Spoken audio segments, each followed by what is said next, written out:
Alors, bonjour les secondes, nous voici à nouveau dans le cours. Donc, je vous laisse reprendre votre cahier de cours. La fois dernière, on s'était arrêté sur les tableaux de variation.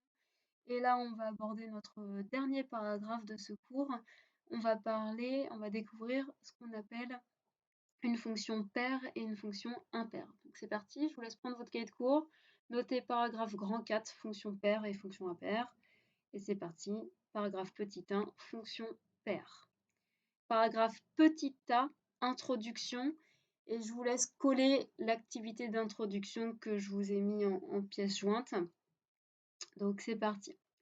Alors, je vous laisse coller l'activité d'intro, vous la complétez au crayon à papier, vous faites stop, et une fois qu'elle est complétée, vous reprenez la correction.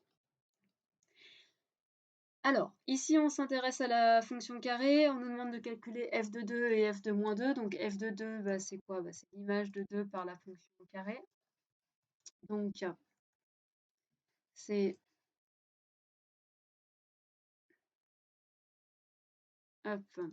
l'image de 2 par la fonction carré, bah, c'est 2 au carré. Et donc, 2 au carré, ça fait 4. Et on nous demande de calculer f de moins 2. F de moins 2, bah, ça fait moins 2 au carré. Et donc, moins 2 au carré, moins 2 fois moins 2, moins par moins plus, ça nous fait 4 également. Alors, comparer le résultat. Comparer, je rappelle, c'est dire lequel est inférieur, supérieur ou est-ce qu'ils sont égaux. Bah là, on constate que f de 2 vaut 4 et f de moins 2 vaut 4. Donc, en fait, on constate que f de 2 est égal à f de moins 2. Voilà. Alors, la question qu'on va se poser, c'est est-ce un hasard ou est-ce que ça va marcher pour tous les nombres? Alors, on peut aussi s'amuser à prendre d'autres nombres, par exemple f de 3, f de moins 3. F de 3, c'est 3 au carré, ça fait 9. Moins 3, f de moins 3, ça fait moins 3 au carré, ça fait 9. Tiens, c'est rigolo. F de 4, f de moins 4. 4 au carré, ça fait 16. Moins 4 au carré, ça fait 16 aussi. Donc, c'est assez rigolo. Puis on va aller maintenant se poser la question. On va essayer de généraliser tout ça. Est-ce que on va considérer un nombre x quelconque? Et puis on va aller se poser la question, finalement, que vaut l'image de notre nombre, f de x, et puis que vaut l'image de l'opposé de ce nombre, f de x. Alors f de x, c'est rapide. F de x, bah, c'est par définition x au carré. Donc c'est par définition x au carré. Et puis f de moins x, eh bien f de moins x, f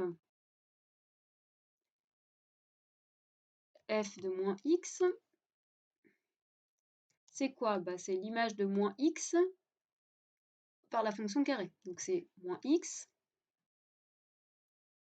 au carré. D'accord? Moins x au carré, par définition, bah, c'est moins x fois moins x. Et moins x fois moins x, moins par moins, ça fait plus. Donc ça fait plus x fois x. Autrement dit, ça fait x au carré. Et donc, qu'est-ce qu'on constate? En fait, on constate que f de moins x, c'est égal à x au carré. Autrement dit, c'est égal à f de x. Et ça, bah, vous voyez, on n'a fait aucune hypothèse sur x. Donc on a réussi à montrer que pour tout x, peu importe le nombre x, f de moins x est égal à f de x. Et bien ça, c'est ce qu'on appelle, on dit que f est une fonction paire, parce que justement, l'image de l'opposé d'un nombre, c'est l'image de ce nombre lui-même. On dit que la fonction carré est paire. Alors, question C, on nous demande de placer un x quelconque sur le graphique, son opposé et leurs images. Donc c'est parti. Moi je vais passer sur GeoGebra. Hop, fichier, nouvelle fenêtre. Voici. Donc on a la fonction x au carré. Je me donne un nombre x quelconque. Donc je peux le faire en toute généralité. Okay, donc l'idée c'est d'aller placer notre nombre x sur l'axe des abscisses ici. Donc moi en l'occurrence, je vais le placer comme ça.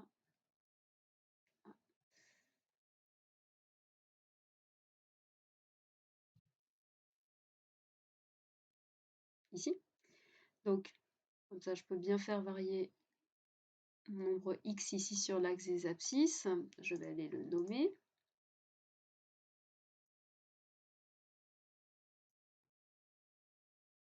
Voici. Et donc, son opposé, c'est quoi? Eh bien, son opposé, alors je vais éviter d'être un truc précis.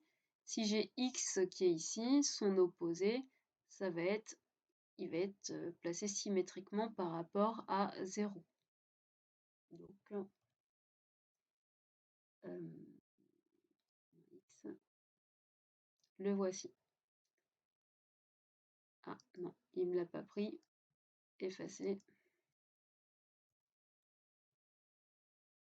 Le voici. Donc ici, on a moins x qui est placé.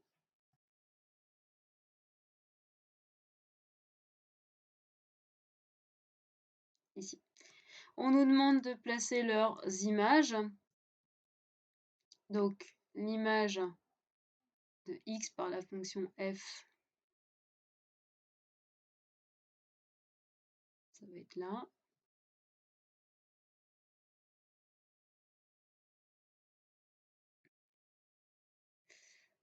J'ai fait des bêtises.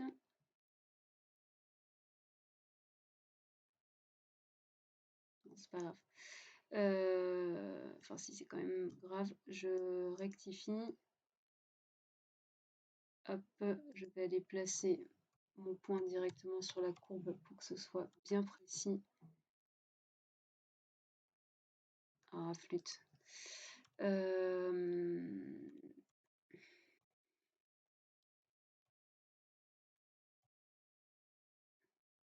Le voici. Donc,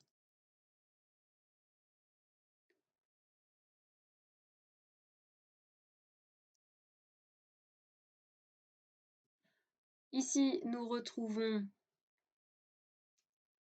sur l'axe des ordonnées f de x. Si j'ai pris mon nombre x ici, je retrouve sur l'axe des ordonnées f de x.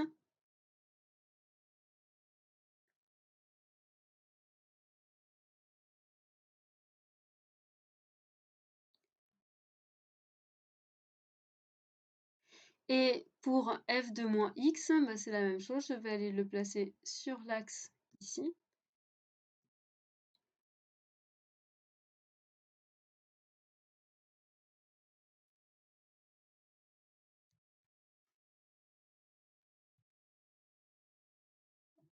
Hop. Et donc du coup, on retrouve ici f de moins x également. Alors, je vais zoomer un petit peu parce qu'on ne voit pas grand-chose.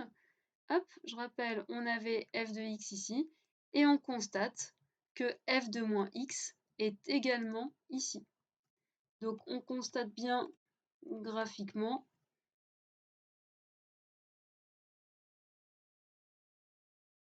que f de x et f de moins x sont tous les deux là. Alors, je peux faire varier x, vous voyez, alors encore une fois, mon texte ne bouge pas, mais c'est pas grave. Vous pouvez constater qu'à chaque fois, on retrouve ici l'image de x, et là vous avez moins x, donc sur l'axe des ordonnées, vous trouvez l'image de moins x, et on constate que les deux images sont bien au même endroit. D'accord? Alors, si je reviens à l'activité, placer un x quelconque sur le graphique qui sont opposés leurs images.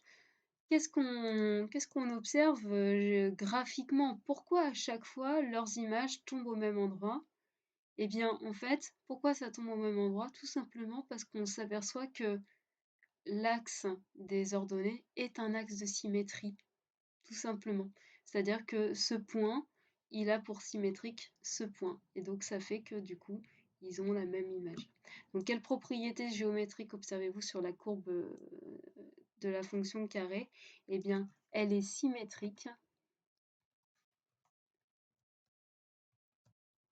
par rapport à l'axe des abscisses. Et ça va être une particularité des fonctions paires. Graphiquement, si une fonction est paire, alors graphiquement, sa courbe va être symétrique par rapport à l'axe des ordonnées. J'ai dit n'importe quoi. Elle est symétrique par rapport à l'axe des ordonnées. Ici. Voilà. On va formaliser tout ça en cours, vous allez voir, ça va être assez rapide. Définition, donc je vous laisse noter. Une fonction f est paire. Une fonction f est paire lorsque pour tout x de l'ensemble de définition, on a f de moins x qui est égal à f de x. Ça, c'est la définition d'une fonction paire. Propriété, la courbe représentative d'une fonction paire est symétrique par rapport à l'axe des ordonnées. On a une symétrie axiale. Faisons quelques exemples d'autres fonctions qui sont paires. Tout simplement la fonction valeur absolue. La fonction valeur absolue, peu importe le nombre x que vous allez prendre, valeur absolue de moins x, c'est égal à valeur absolue de x. Rappelez-vous, hein, valeur absolue, ça permet juste d'enlever le signe. Donc, valeur absolue de moins 3, c'est 3. Valeur absolue de moins 2, c'est 2, etc. etc. Et si vous avez en tête la courbe de la valeur absolue, sinon est-ce que j'ai là? Elle est là.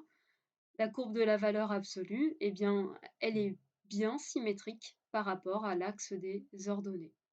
Donc graphiquement, on retrouve bien la caractéristique d'une fonction paire. Deuxième exemple, en fait, tout ce qui va s'écrire en fonction de x au carré, cette fonction qui est déjà paire.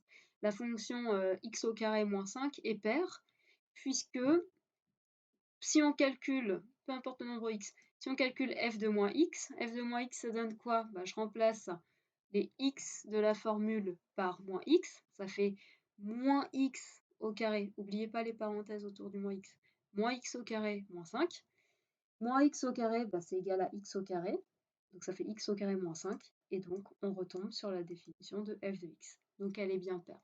Et si vous représentez cette fonction dans un repère, x au carré moins 5, hop, testons une nouvelle fenêtre, x au carré moins 5, hop, on s'aperçoit bien que, à nouveau, on obtient un axe de symétrie qui est l'axe des ordonnées. Donc tout ça est bien cohérent. Voilà. Donc dès lors qu'on vous dira qu'une fonction est paire, vous saurez que la courbe est symétrique par rapport à l'axe des ordonnées, et réciproquement, si votre courbe est symétrique par rapport à l'axe des ordonnées, ça voudra dire que votre fonction est paire, c'est-à-dire que f de x est égal à f de moins x. Voilà. Paragraphe petit 2, on va voir maintenant ce qu'est une fonction impaire. Alors pareil, paragraphe petit a, introduction, je vous laisse coller l'activité d'introduction et puis la compléter au crayon papier, et une fois que vous avez complété, vous appuyez sur pause, et une fois que vous avez complété, vous remettez la vidéo en lecture pour vous corriger. Bien, alors j'espère que vous avez bien mis sur pause et bien été sérieux. Alors, on nous demande de calculer f de 4 par la fonction inverse. Donc f de 4, eh bien c'est l'inverse de 4. Donc c'est l'inverse de 4, c'est 1/4.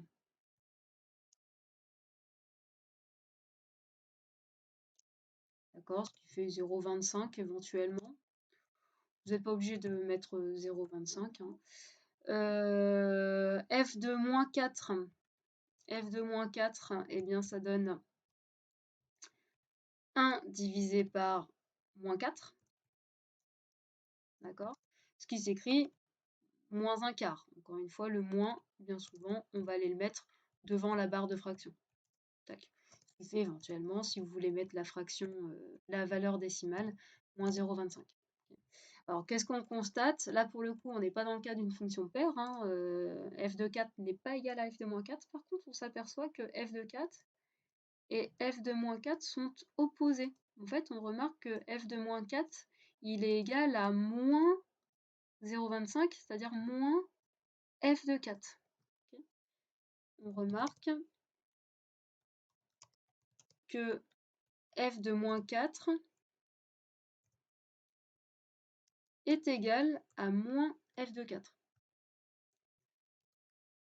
Alors, est-ce un hasard ou est-ce que ça marche pour tous les nombres? On peut essayer avec un autre nombre, par exemple 3 et moins 3.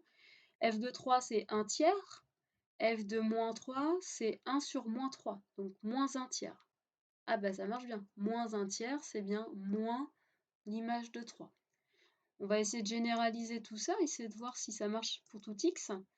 f de x, f de x, ça vaut 1 sur x. Je ne vais pas forcément le noter tout de suite. Mais par contre, f de moins x, c'est quoi? Eh bien, c'est 1 divisé par moins x. C'est l'inverse de moins x. Comme tout à l'heure, le moins, on peut le mettre devant la fraction, ça fait moins 1 sur x.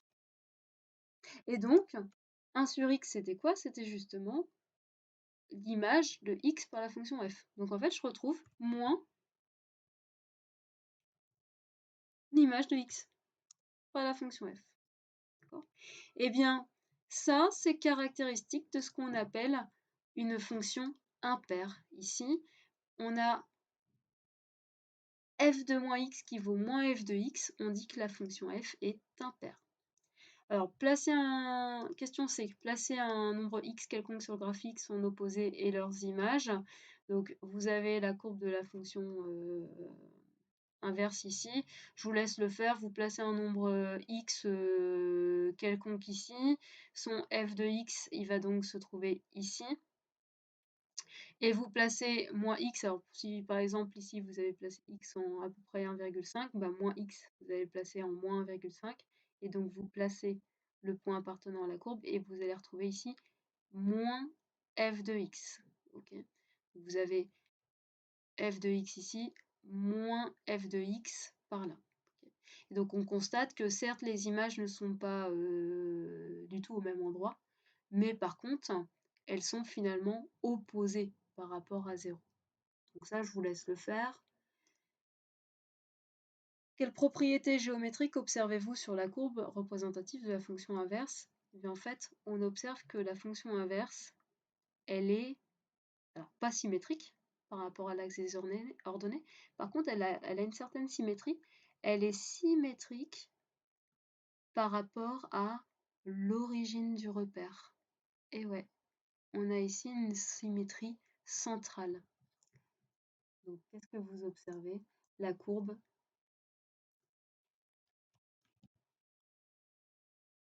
est symétrique par rapport à l'origine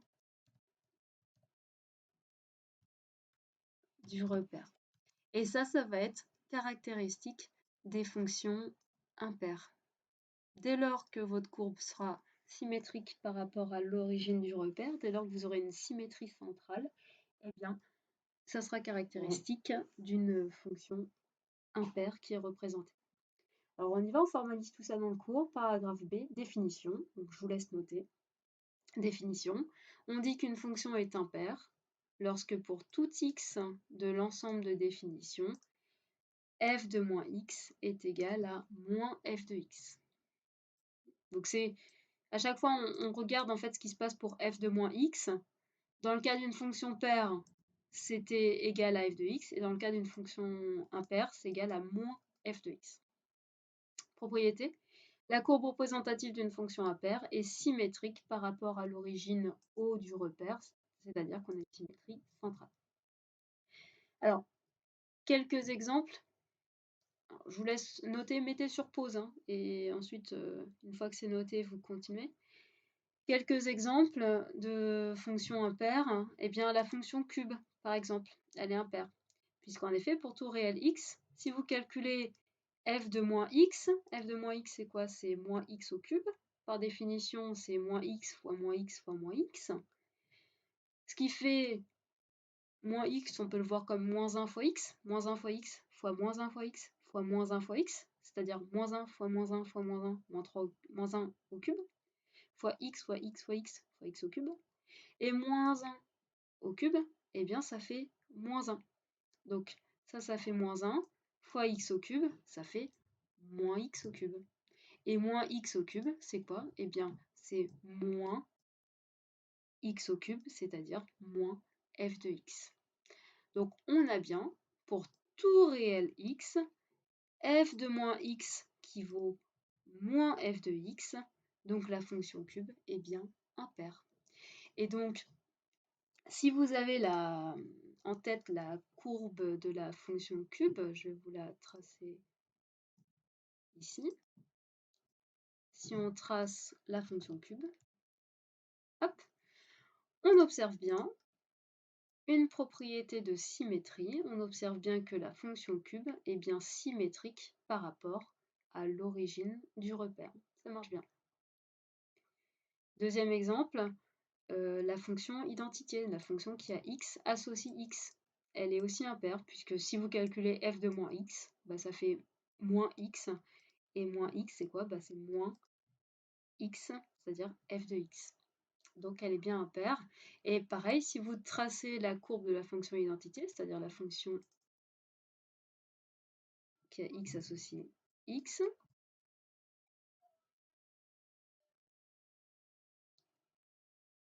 alors hop, elle ne veut pas, je vais forcer. Voilà. Eh bien, on a à nouveau une symétrie centrale par rapport à l'origine du repère. Ça marche bien. Maintenant, à vous de jouer. Je vous laisse recopier l'exercice d'application et puis le faire. Je vous mettrai la correction dans le fichier joint à ce cours. Montrez que les fonctions g de x définies par 4x au cube, et puis après h de x défini par 2x cube moins x sont impaires. Et puis à la calculatrice, vérifier les propriétés de symétrie des fonctions. Voilà. On a terminé le cours sur le chapitre 6, fonctions de référence, variation et parité. Il nous reste à faire quelques exercices et puis ensuite on passera au chapitre suivant. Voilà, au revoir.